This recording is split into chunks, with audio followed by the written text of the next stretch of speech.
অনেক অনেক শুভেচ্ছা সবাইকে। আমরা জানি এখন বর্ষাকাল।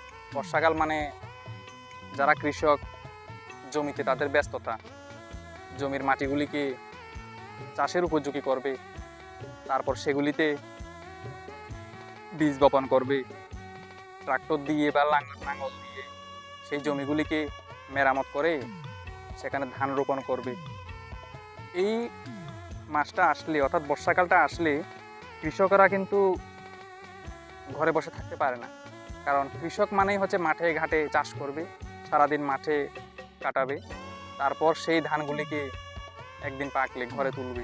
এটাই হচ্ছে কৃষকের আসল কাজ। যেহেতু বর্ষাকাল, তো কৃষকরা সবসময় তাদের সর্বোচ্চ শ্রম দিয়ে ফসল ফলানোর চেষ্টা করে, যেটাকে আমরা সোনার ফসল বলে থাকি। আর সেই ফসলটা অর্থাৎ সেই ধান থেকে যে চাল হয়, সেই চাল খেয়ে আমরা সাধারণ মানুষ কিন্তু বেঁচে থাকি। তো সমস্ত কৃষকদের আমার প্রণাম থাকবে, শুভেচ্ছা থাকবে। তাদের পরিশ্রমের কারণে আমরা দুবেলা দুমুঠো খেতে পারছি।